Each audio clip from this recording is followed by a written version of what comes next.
So this week, the National Student Financial Aid Scheme has extended the deadline for financial aid applications, for students who could not apply for funding for the 2021 academic year. Let's discuss this further now with the South African Union of Students spokesperson, Asive Dlanjwa, who joins us via our video link. And it's great to have you on the program, sir. Thanks very much indeed for making time. The extension of the deadline is solving one of many issues for students who have to apply for NAFAS. Of course, it's a step in the right direction, but there's a whole lot more to do to ensure that it's accessible to more people. Good morning to you, Ayanda, and your viewers, and thank you for having us. You are absolutely correct. The extension of the deadline for the applications of NAFAS will assist thousands of students. You will remember, as we had indicated even before in our previous statement, we had made a call to the National Financial Aid Scheme and the Department of Higher Education to say that let them extend the deadline, primarily based on the fact that the majority of students that come from rural areas do not have access to the internet and to the necessary gadgets such as computers, etc., to be able to apply. Also, a good measure of them do not have, they're not necessarily conversant enough in the English language, and they would only get access to these resources when they either come to the town, the cities, or the institutions of higher learning. Therefore, because the 7th was just, in fact, we did not believe that it gave enough time for them to be able to travel back to these places so that they would receive the necessary assistance for them to apply. So we absolutely welcome the extension. You are correct, a lot still needs to be done. I suppose it's not enough because we had called that it be at least extended until the end of the month, but it's an extension, we will accept it.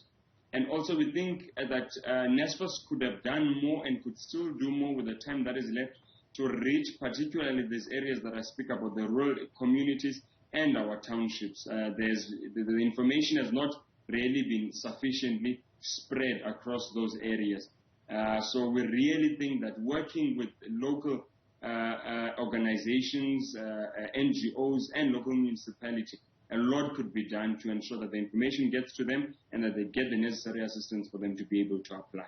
In the past, NAFAS has come under fire for just the poor levels of administration within the institution itself. From your members, from listening to the ground, has that improved at all? In reality, that has improved. I think the administration at NAFAS has improved a whole lot. What we have seen for the last 3 years or so, 3 to 4 years, has been absolute chaos. There was absolutely no sense of direction. There was just no order, even in terms of the administration. The organization was in absolute tatters. But for the first time, really, we are confident this year that the administration of NAFAS is much, much better. I can give you one example that is an indication of what I'm speaking about. You've got real-time responses now. When students apply, they get real-time response as to their eligibility, etc., which is something that never was the case before. Students could apply in October or November of the preceding year and only to get the outcome of their applications the following year in February, when classes have already been begun. So it was an absolute shambles.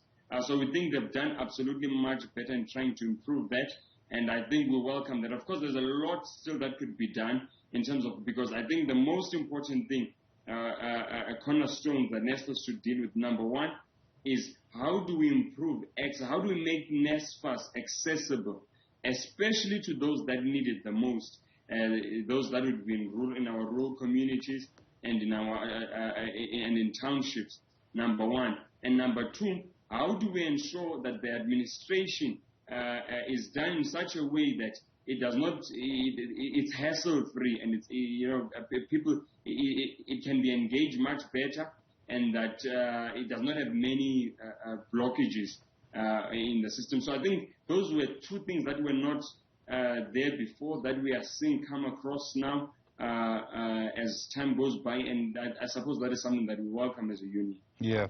Let's speak about the commencement of the 2022 academic year, if we can.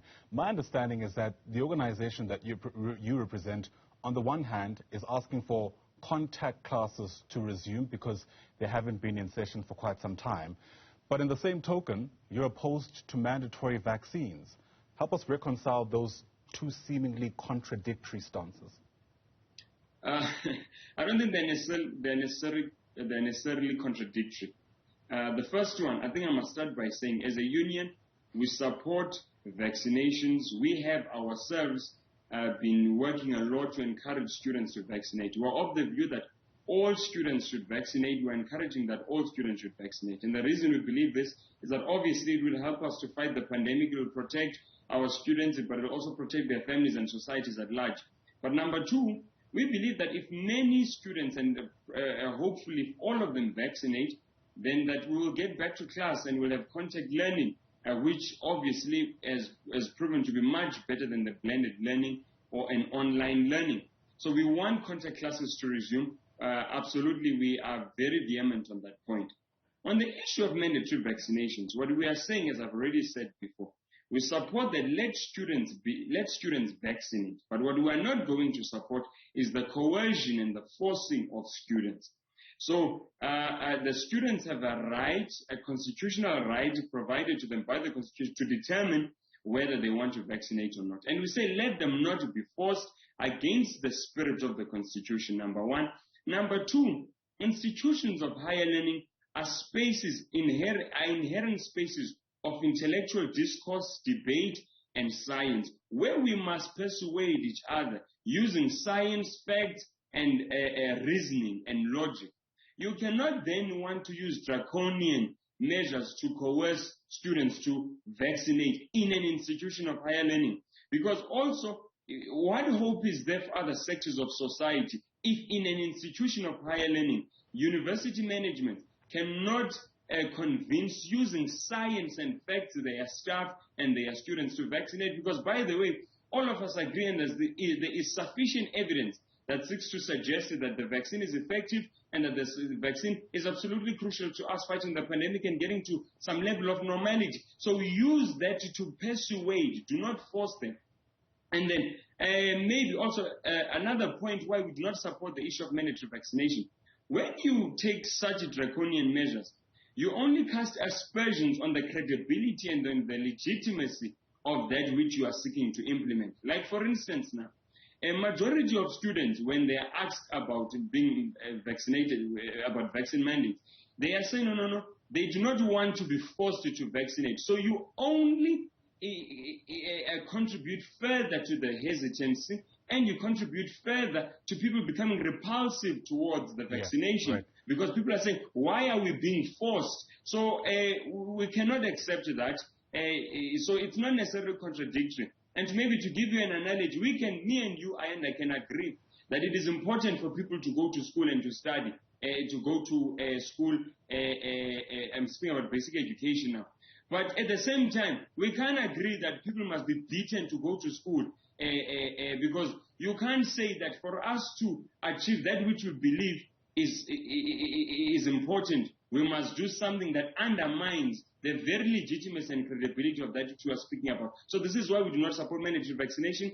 And as a union, we'll do absolutely everything it takes to ensure that students have access to the institutions of higher learning, whether they have been vaccinated or not. Yeah. I'm not sure if the analogy stands. I mean, assaulting someone and ensuring that they essentially are responding in the best way. You are assaulting them. It is an assault. Asive, I let you speak for a long time. Yes. Allow me to make my point. Yes. Assaulting someone versus encouraging them to go down a path that we now know empirically is the best way to respond to this pandemic, I don't think is exactly the same thing. That said, let me ask you this question. How do you then reckon universities should respond to a situation where they want to resume contact learning, but they are unable to convince enough people to get inoculated? As a union that's calling for contact learning to resume, and a union that appreciates the dangers of COVID-19, how should institutions in that predicament respond? Number one, I think you cannot call forcing someone encouraging. If you encourage, what you are speaking about is what we have been doing, encouraging. They are forcing, and we are not going to move that. This is an assault not only on the students but also on their constitutional right. It is a direct assault, and if it is not, why hasn't government themselves then said no? Let us then mandate vaccinations for all citizens if it is such a great idea and such a great encouragement. To answer your question further, as to how do we then reconcile this. We said to institutions of higher learning, there are many other strategies that can be used, as we have been doing, to try and encourage. The first one has been engagement. You can dipstick right now and take any student from any institutions and try to engage them and begin to understand their level of understanding on why they need to vaccinate. You begin to see that the majority of them have not been engaged on the importance of vaccination, number one. Number two, we went to Nelson Mandela University as part of our working with Higher Health Program NIC, as part of our vaccination drive to encourage students to vaccinate. What we did there was a program that had little incentives, including T-shirts and little goodie bags, etc. And the numbers of students that we saw vaccinate in a space of 3 days probably far outweighed the numbers that the institution had raked up from the beginning of their vaccination drive. So it shows you there are many other ways to encourage and to improve vaccination, including using incentives. You can incentivize it, because what you don't understand, again, about this thing of vaccination, or most people do not understand, is that when you legislate something of this nature, or anything for that particular matter, in the event that you are not able to get people to adhere, you are going to have to criminalize people, because right now, institutions are going to say, if you are not vaccinated, or you choose not to vaccinate, you cannot enter the institution. But because the student needs to enter the institution to study, you are then going to have to charge them with trespassing. Once you have charged with trespassing, you will then have to ensure the necessary procedures that will go on to criminalize students. So we can't allow something that is going to end up criminalizing our students. There is absolutely no way we are going to allow that. Number two, there is not one single institution, that will tell you that we have exhausted absolutely every avenue to try and get students to vaccinate, and therefore we have no other recourse except to